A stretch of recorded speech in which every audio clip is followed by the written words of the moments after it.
Shalom Bapak Ibu yang dikasihi Tuhan.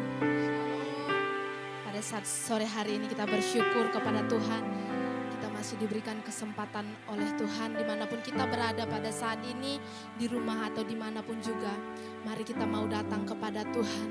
Kita mau siapkan hati kita kepada Tuhan. Haleluya. Kami datang kepadamu Tuhan. Kami bersyukur buat setiap kebaikan Tuhan yang tidak berhenti dalam hidup kami. Kami tahu kami punya Allah yang baik, Allah yang sangat baik.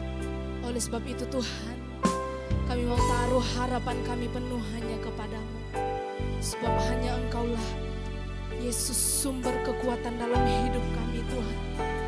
Kami percaya kami aman di dalam Tuhan. Apapun yang terjadi dalam hidup kami Tuhan, bahkan apapun yang terjadi yang mengguncang dunia ini, tetapi saat kami mau percaya penuh kepada Tuhan, kami percaya kami aman di dalam lindungan Tuhan. Terima kasih Tuhan.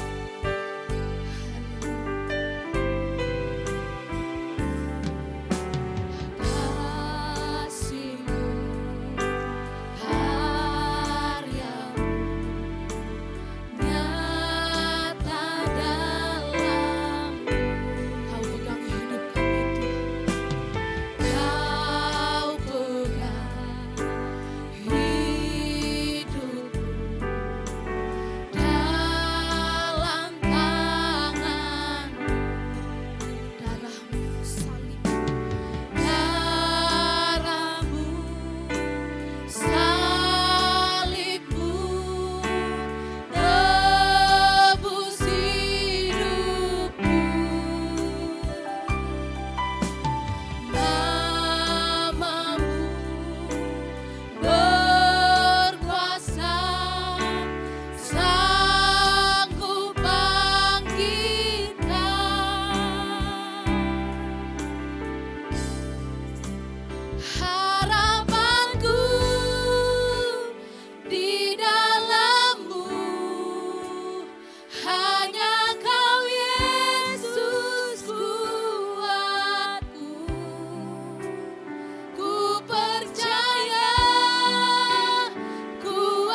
Tuhan kami, Tuhan. Oh,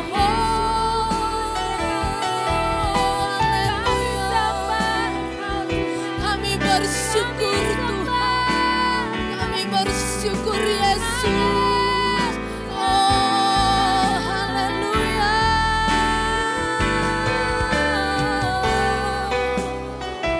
Kami sembah Engkau Tuhan, kami tinggikan nama-Mu Yesus. Haleluya.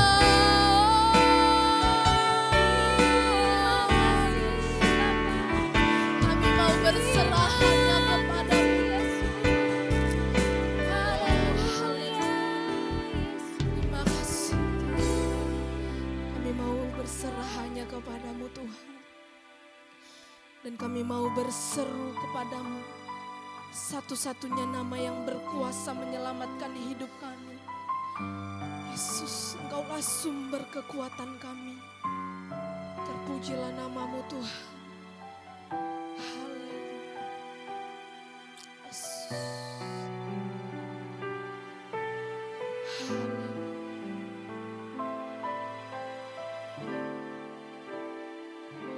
Kau Tuhan,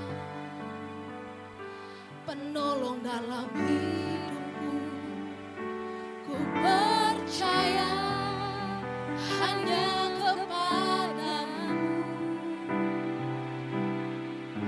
Kau pegang tanganku dan tuntun langkahku. Yesus, Kau perlindunganku. Kau Tuhan, kekuatan dalam hidupku, penolongku dalam kesesakan. Kau gunung batuku dan pertahananku. Yesus, Kau kemenanganku. Yesus, padamu ku berseru, Kaulah penyelamatku. Terpujilah Kau Tuhanku.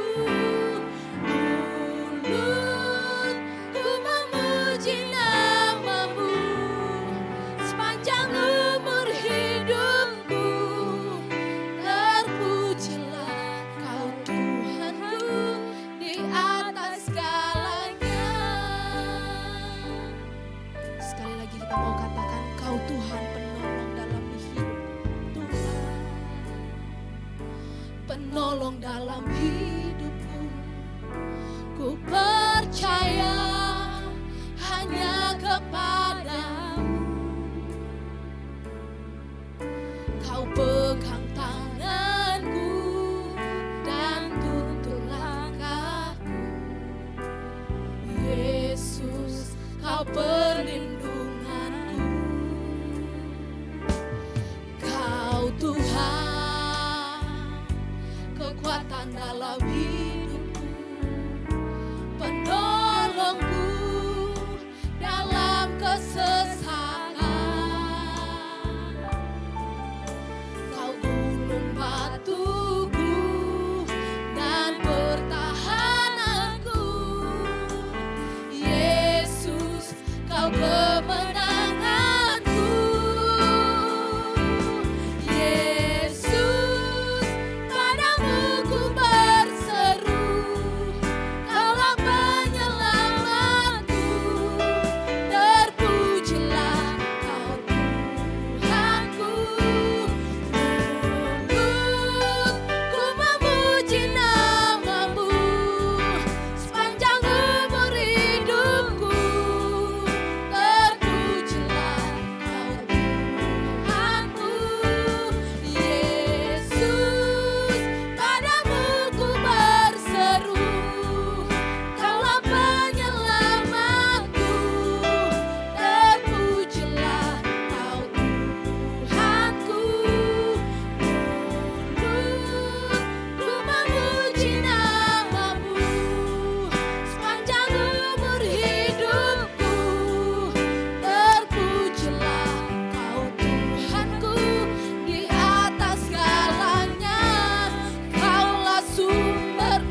mau berseru kepadamu Tuhan. Kaulah Tuhan penyelamat. Terpujilah Kau Tuhanku. Yes, Tuhan. Ku memuji nama. Kami mau terus memuji nama-Mu Tuhan. Sepanjang umur hidup. Bahkan sepanjang hidup kami. Kami mau terus memuji Engkau Tuhan Yesus. Yesus, padamu ku berseru. Kaulah penyelamatku. Terpujilah Kau Tuhanku. Mulutku memuji nama-Mu. Sepanjang umur hidupku. Terpujilah Kau Tuhanku. Mulutku memuji nama-Mu. Sepanjang umur hidupku. Terpujilah Kau Tuhanku di atas segalanya. Saya serahkan kepada Bapak Gembala. Saya serahkan kepada Bapak Gembala. Untuk menyambut firman Tuhan, mari kita berdoa. Kami bersyukur pada sore hari ini Tuhan, Engkau ada di tengah-tengah kami. Kami telah memuliakan, membesarkan nama-Mu. Kami telah meninggikan Engkau dalam pujian dan penyembahan kami. Tiba gilirannya Engkau akan berbicara bagi kami lewat hamba-Mu. Kuduskan setiap perkataan dari hamba-Mu ini, karena hamba hanya akan berfirman sesuai dengan apa yang menjadi isi hati Tuhan. Terima kasih Roh Kudus, Engkau ada di tengah-tengah kami, supaya kami boleh mengerti firman-Mu, dan Engkau sendiri yang akan mengajar kami jalan-jalan-Mu. Terima kasih, di dalam nama Yesus kami berdoa dan bersyukur. Amin. Shalom jemaat Tuhan yang diberkati Tuhan. Sore hari ini kita akan mendengar firman Tuhan mengenai pikiran. Dan firman Tuhan hari ini diberikan tema, jagalah pikiranmu. Kenapa kita harus menjaga pikiran kita? Karena pikiran kita ini adalah sebuah sarana.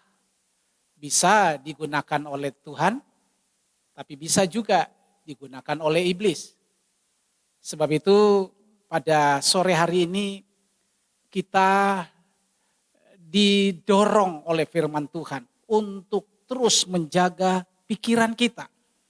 Maka untuk menjadi dasar dari kebenaran firman Tuhan pada sore hari ini, saya akan mengajak Bapak Ibu Saudara sekalian, baik yang ada di tempat ini maupun yang berada di rumah masing-masing, marilah kita mempersiapkan hati kita.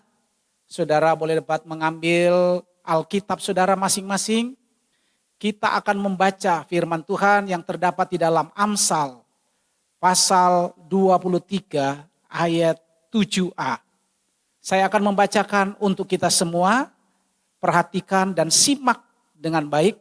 Ini perkataan Tuhan. Amsal 23 ayat yang ke-7.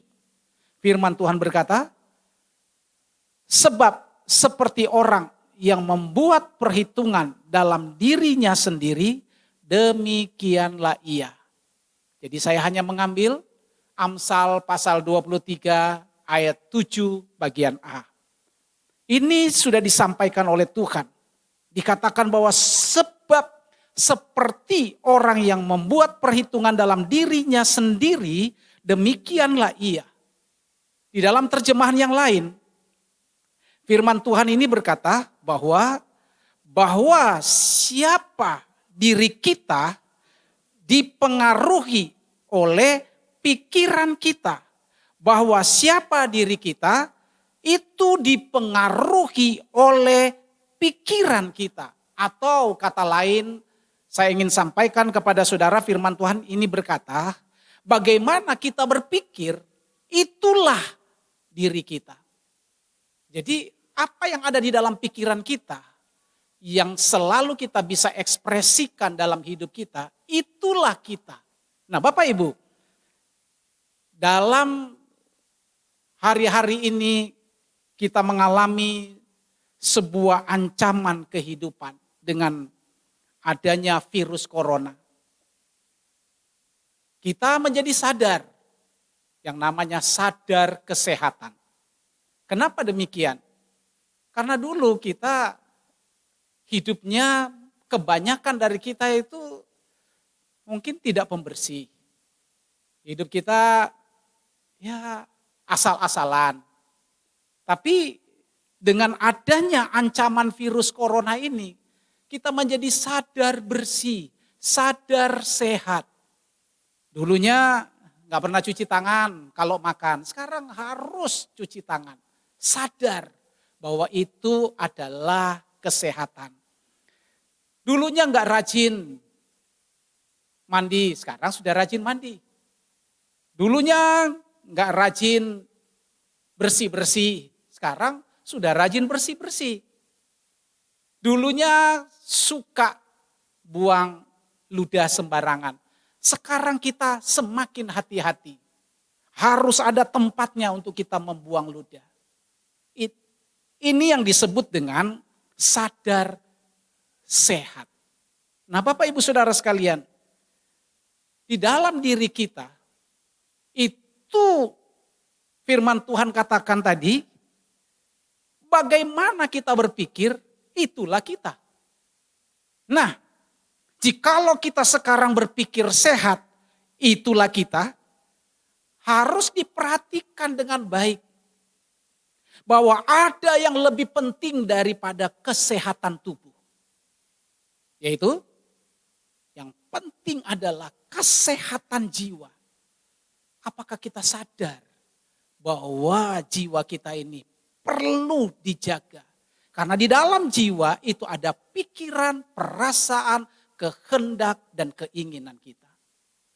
Bapak Ibu, firman Tuhan di dalam Amsal pasal 4, ayat yang ke-23. Saya akan bacakan untuk Bapak Ibu Saudara, firman Tuhan berkata demikian. Jagalah hatimu dengan segala kewaspadaan, karena dari situlah terpancar kehidupan. Dalam jiwa kita itu ada hati dan pikiran. Maka untuk itu harus kita jaga hati kita jaga pikiran kita. Karena ini akan mempengaruhi hidup kita sampai pada kekekalan. Jadi hati dan pikiran kita menentukan kita ini berkenan kepada Tuhan atau tidak. Hati dan pikiran kita itu menentukan kita ini sahabat Tuhan atau musuh Tuhan. Saya akan membacakan firman Tuhan di dalam Kolose pasal 1 ayat 21. Firman Tuhan berkata begini. Kamu dahulu jauh dari Allah dan memusuhinya dalam hati dan pikiran seperti yang nyata dari perbuatanmu yang jahat. Jadi perhatikan hati dan pikiran kita itu adalah sebuah wadah yang kita harus jaga. Karena bisa diisi oleh hal-hal yang baik, tapi bisa diisi juga dengan hal-hal yang jahat. Tuhan berkata bahwa hati dan pikiran kita akan menjadi nyata kalau itu kita lakukan di luar Tuhan. Jadi kalau isian hati kita ini adalah firman Tuhan, maka yang keluar, yang terekspresi adalah kebenaran-kebenaran. Makanya kalau yang keluar adalah perbuatan jahat, Alkitab katakan tadi, itu akan menjadi musuhnya Tuhan. Nah Bapak Ibu Saudara sekalian, baik yang ada di tempat ini maupun yang ada di rumah masing-masing.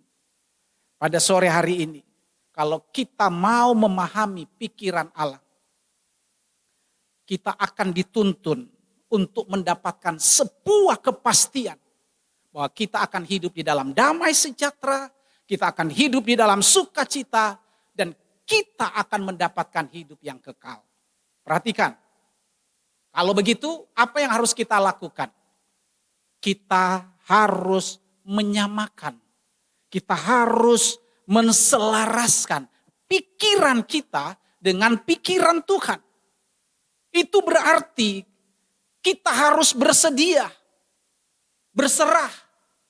Kita harus mau diubah. Kita harus mau diperbaiki. Kita harus mau taat. Kita harus mau tunduk kepada kehendaknya. Walaupun saya harus sampaikan kepada saudara pada sore hari ini. Walaupun itu tidak sama dengan kemauan kita. Tidak sama dengan pikiran kita, tidak sama dengan kehendak kita. Kalau saudara mau diubah oleh Tuhan sesuai dengan kehendaknya, kita harus mau menselaraskan dengan kebenaran dan kemauan Tuhan. Filipi pasal 2 ayat 5, saya akan bacakan lagi untuk saudara. Firman Tuhan demikian, hendaklah kamu dalam hidupmu bersama menaruh pikiran dan perasaan yang terdapat juga di dalam Kristus Yesus. Ini merupakan sarana yang paling ilahi. Untuk apa? Untuk menjaga pikiran kita. Karena firman Tuhan berkata, untuk menjaga pikiran kita, kita harus menaruh pikiran kita, perasaan kita di dalam Kristus. Menaruh perasaan kita, pikiran kita di dalam Kristus. Nah kalau begitu, bagaimana menjaga pikiran kita Bapak Ibu? Yang pertama, kita harus mempersenjatai dengan penderitaan Kristus. Kita harus mempersenjatai hidup kita dengan penderitaan Kristus. Saya akan membacakan di dalam 1 Petrus pasal 4 ayat 1. Jadi bagaimana kita menjaga pikiran kita ini? Yang pertama Tuhan sarankan dalam 1 Petrus pasal 4 ayat 1, firman Tuhan demikian. Jadi karena Kristus telah menderita penderitaan badani, kamu pun harus juga mempersenjatai dirimu dengan pikiran yang demikian. Apa yang Tuhan inginkan? Kalau kita mau menjaga pikiran kita yang bisa masuk hal-hal yang baik, bisa juga masuk hal-hal yang jahat. Tetapi kita sebagai orang percaya, kita harus berada pada posisi di mana Kristus ada di dalam hidup kita. Otomatis dia harus punya perkataan. Pikiran kita harus penuh dengan perkataan-perkataan Tuhan. Nah, perkataan Tuhan bagaimana bisa langgeng dalam hidup kita? Kita harus mempersenjatai dengan penderitaan Kristus. Kenapa demikian? Karena ini ada hubungannya dengan dosa. Kristus yang tidak berdosa. Dengar baik. Kristus yang tidak berdosa mau menderita atas semua dosa, kesalahan, kejahatan yang kita perbuat. Untuk apa? Untuk supaya kita yang percaya kepadanya diselamatkan. Maka demikian kita harus tanamkan di dalam pikiran kita agar kita tidak mau untuk berbuat dosa. Karena Kristus sudah menderita, bahkan mati untuk menebus dosa kita. 1 Petrus pasal 4 ayat 13. Saya akan membacakan lagi untuk saudara. Kalau kita mempersenjatai hidup pikiran kita dengan penderitaan Kristus, maka 1 Petrus pasal 4 ayat 13 di sana dia katakan begini. 1 Petrus pasal 4 ayat 13.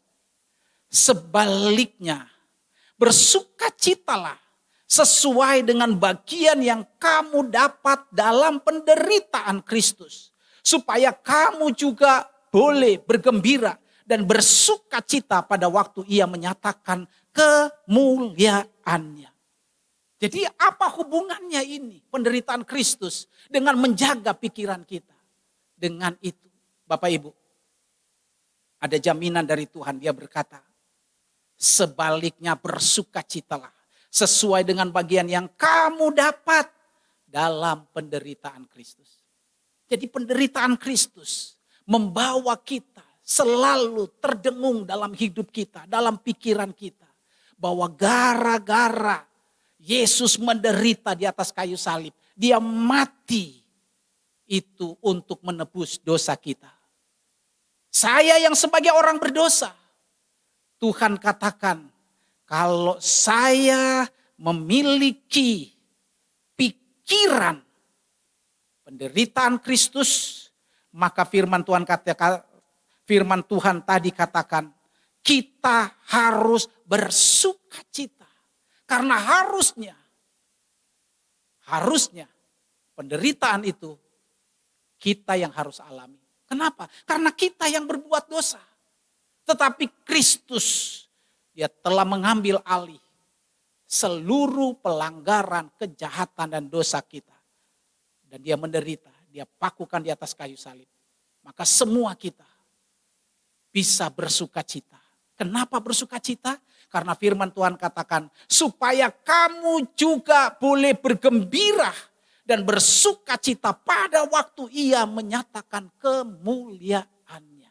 Jadi kalau kita mempersenjatai hidup kita dengan penderitaan Kristus, artinya kita menjaga-jaga. Kalau ada dosa yang mau menghampiri kita, kita tahu ada penderitaan yang sudah pernah terjadi. Dan itu tidak akan terjadi dua kali. Dia hanya melakukan sekali untuk selama-lamanya. Dan kita yang mempertahankan, mempersenjatai dengan penderitaan Kristus ini. Firman Tuhan katakan, nanti satu waktu kalau Tuhan menyatakan dirinya, kita akan menerima kemuliaan bersama-sama dengan dia. Puji Tuhan. Yang kedua, kita harus mempersenjatai pikiran kita dengan firman Tuhan. Ibrani pasal 4 ayat 12. Ibrani pasal 4 ayat 12. Firman Tuhan berkata demikian. Sebab firman Allah hidup dan kuat dan lebih tajam dari pedang bermata dua manapun. Ia menusuk amat dalam sampai memisahkan jiwa dan roh, sendi-sendi dan sumsum. Ia sanggup membedakan pertimbangan dan pikiran hati kita. Perhatikan dengan baik. Kalau kita mempersenjatai pikiran kita dengan firman Tuhan, maka firman Tuhan itu akan menjadi pedang roh. Makanya Efesus pasal 6 ayat 17 katakan, terimalah pedang roh, yaitu firman Allah. Untuk apa pedang? Kenapa Tuhan menyamakan pedang roh itu sama dengan firman? Karena firman itu di dalam Ibrani tadi dikatakan, dia lebih tajam dari pedang bermata dua dimanapun. Kalau dia menusuk, itu menusuknya sampai dalam. Bahkan bisa memisahkan jiwa dan roh. Kalau kita tahu bahwa firman Tuhan itu sebagai alat untuk memisahkan kita dari keinginan jiwa dengan keinginan roh. Nah, hanya firman Allah yang bisa. Karena keinginan jiwa kita itu ada di dalam pikiran, perasaan, dan kehendak. Bagaimana kita bisa memisahkan? Seringkali kita sulit untuk memisahkan. Ini keinginan jiwa atau keinginan roh. Apalagi ada embel-embelnya, ini untuk pekerjaan Tuhan. Ini untuk berbuat baik.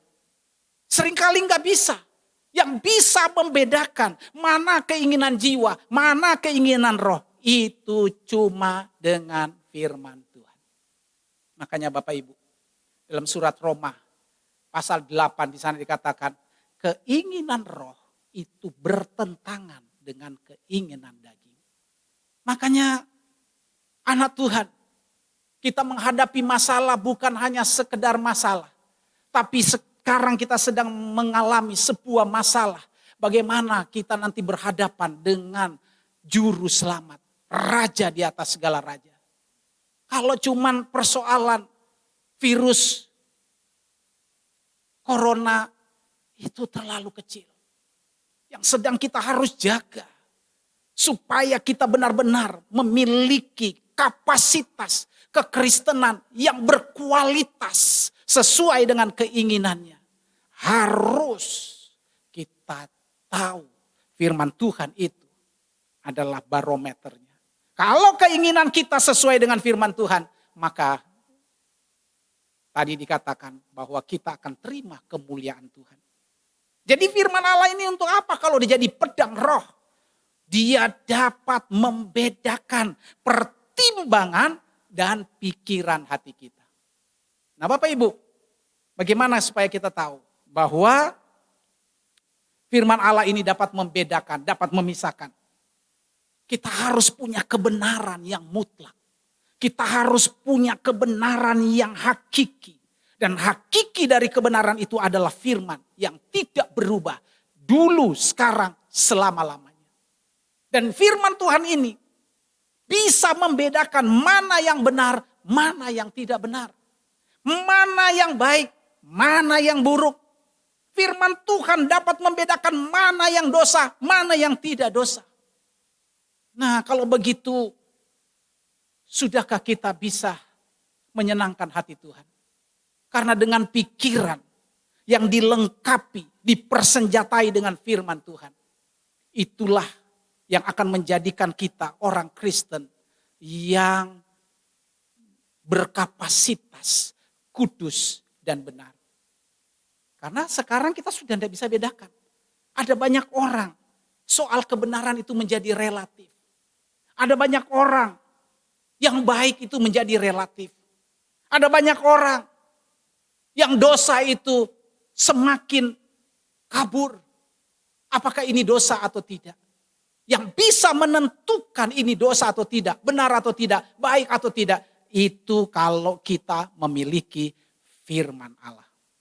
Yang ketiga, kita akan mempersenjatai hidup kita dengan perkara-perkara yang di atas. Kolose pasal 3 ayat 1, firman Tuhan berkata begini. Karena itu, kalau kamu dibangkitkan bersama dengan Kristus, carilah perkara yang di atas, di mana Kristus ada, duduk di sebelah kanan Allah. Dan ayat yang kedua berkata, pikirkanlah perkara yang di atas, bukan yang di bumi. Kalau kita mempersenjatai hidup kita, pikiran kita dengan perkara-perkara yang di atas, pastikan kita tidak terlalu banyak terlibat dengan soal-soal yang duniawi. Karena orang Kristen yang benar, orang Kristen yang militan, orang Kristen yang siap menantikan, menjemput kedatangan Tuhan. Hanya mereka yang selalu memikirkan hal-hal yang di atas. Orang selalu mulai berpikir, ada apa dengan situasi sekarang? Tetapi kita selalu berpikir, Tuhan, kapan Engkau datang? Kita harus minta. Karena di dalam kitab Wahyu, itu ada orang-orang yang benar. Mereka menuntut kepada Tuhan. Tuhan, berapa lama lagi Engkau membalaskan darah kami kepada mereka yang jahat. Kita hidup di dunia ini sudah nggak bisa lagi mau menikmati mana itu kesenangan. Kalau saudara lihat sekarang, orang-orang yang punya duit, apa bisa pergi-pergi? Sudah nggak bisa, udah hopeless. Punya uang banyak tapi nggak bisa bikin apa-apa. Kalaupun sakit, sudah nggak lagi seperti yang zaman normal. Beberapa dari mereka yang kena virus corona, orang kaya, tapi tidak boleh mendapatkan fasilitas, tidak dapat yang namanya VIP. dapat di tempat yang biasa. Bahkan ada yang tidak dapatkan fasilitas untuk menunjang kesehatannya. Makannya tidak boleh yang bagus-bagus. Tidak boleh dijaga. Saudara bisa membayangkan? Artinya apa yang kita harapkan dari dunia ini itu selalu fana. Sebab itu marilah pada sore hari ini kita harus mendasari, mempersenjatai pikiran kita dengan hal-hal yang di atas. Apa alasan pikiran kita harus pada perkara-perkara yang di atas? Ini adalah ada dalam hubungan hidup bersama dengan Tuhan dalam kemuliaan. Jadi itu yang menjadi cita-cita kita. Orang yang selalu memikirkan bumi tidak pernah berpikir tentang kemuliaan yang akan datang. Orang yang selalu berpikir duniawi, mana pernah bisa berpikir tentang Tuhan nanti akan menjemput. Tidak bisa. Kolose pasal 4 ayat 4 saya bacakan. Apabila Kristus yang adalah hidup kita menyatakan dirinya kelak, kamu pun akan menyatakan diri bersama-sama dia di dalam kemuliaan. Inilah yang menjadi cita-cita kita. Kenapa kita selalu berpikir hal-hal yang di atas? Karena dari sana Tuhan sedang membuat sebuah prospek kehidupan yang berbeda selama kita ada di dalam dunia ini. Dia akan membuat kita menjadi orang-orang yang mulia. Syaratnya ayat yang kelima, Kolose pasal 4 ayat yang kelima. Karena itu matikanlah dalam dirimu, matikanlah dalam pikiranmu segala sesuatu yang duniawi. Segala sesuatu yang duniawi. Matikan dalam pikiran kita sebagai orang percaya. Mungkin saudara berkata, kalau begitu sudah tidak usah kerja. Kalau begitu sudah tidak usah cari uang. Kita hanya bisa bekerja cari uang. Itu dengan memakai standar ilahi. Kalau kita mau memikirkan hal-hal yang sifatnya yang di atas. Tapi kalau kita memikirkan hal-hal yang di bumi, selalu kecenderungannya, pikiran kita, hati kita ada dalam cinta kepada dunia.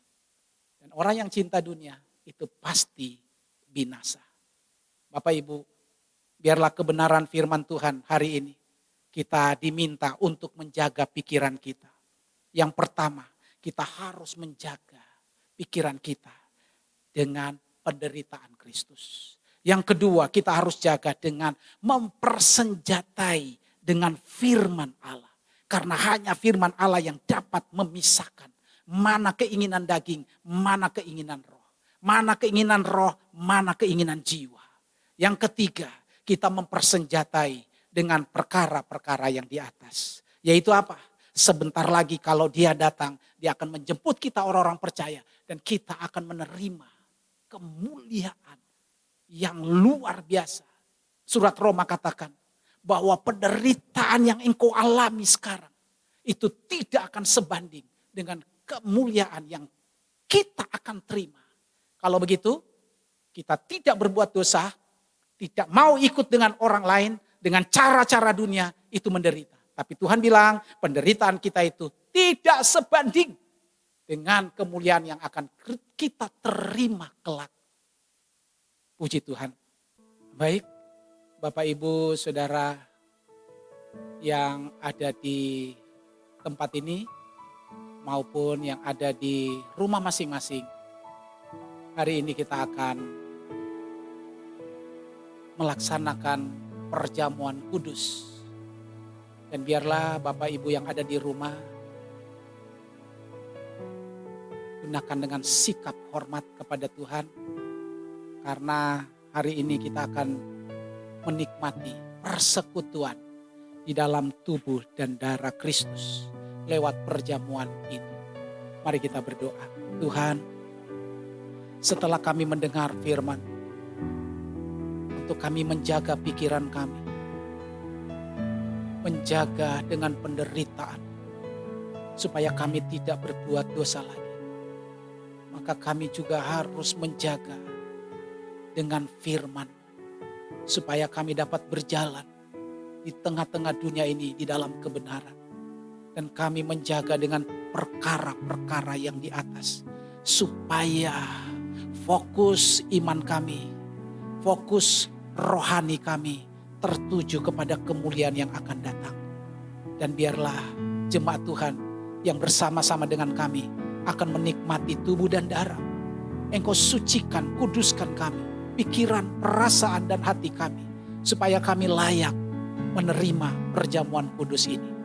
Tuhan, biarlah Engkau yang beracara. Roh Kudus, Engkau sendiri yang akan menguatkan mereka. Baik yang ada di tempat ini maupun yang ada di rumah masing-masing. Jemaat Tuhan, mereka boleh mengalami kekuatan yang penuh dari Tuhan. Karena yang kami lakukan untuk menikmati persekutuan dengan Engkau. Karena Engkau berkata, tubuhmu adalah makanan yang sungguh-sungguh. Dan darah adalah minuman yang sungguh-sungguh. Biarlah kami menghargai Tuhan. Di dalam nama Yesus kami berdoa dan bersyukur. Haleluya. Amin. Kita akan menikmati persekutuan perjamuan kudus ini di dalam nama Yesus. Saudara, sungguh-sungguh kita menghargai akan tubuh dan darah Kristus ini yang menyucikan dan menguduskan setiap kita. Mari kita bangkit berdiri. Jemaat Tuhan yang ada di rumah masing-masing, Anda pun berdiri menghormati Tuhan. Angkat roti di tangan kananmu, tunjukkan kepada Tuhan. Tuhan,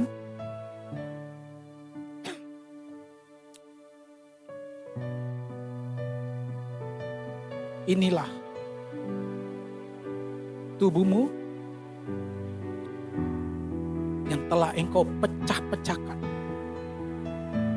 Dan Engkau telah memberikan diri untuk disiksa, dianiaya demi kami semua. Dan biarlah tubuhmu ini yang sudah Engkau berikan kepada kami akan terus menguatkan hidup kami, menyucikan hidup kami. Dengar firman Tuhan, bukankah roti yang kita pecah-pecahkan adalah persekutuan dengan tubuh Kristus? Haleluya. Mari kita makan dengan iman di dalam nama Tuhan Yesus Kristus.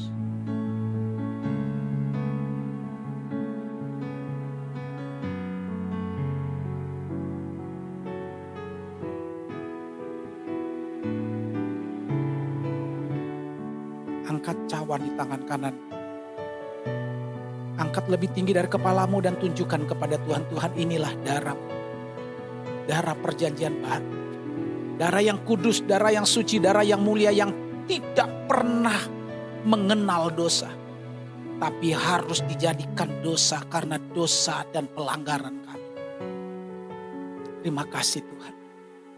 Kami tahu Engkau berbuat ini semua karena Engkau mengasihi kami jemaat Tuhan. Dan biarlah ini menjadi kekuatan dalam hidup kami. Di dalam nama Yesus. Mari kita minum bersama-sama. Dengar firman Tuhan. Bukankah cawan pengucapan syukur yang atasnya kita ucapkan syukur adalah persekutuan dengan darah Kristus? Haleluya. Mari kita minum bersama-sama.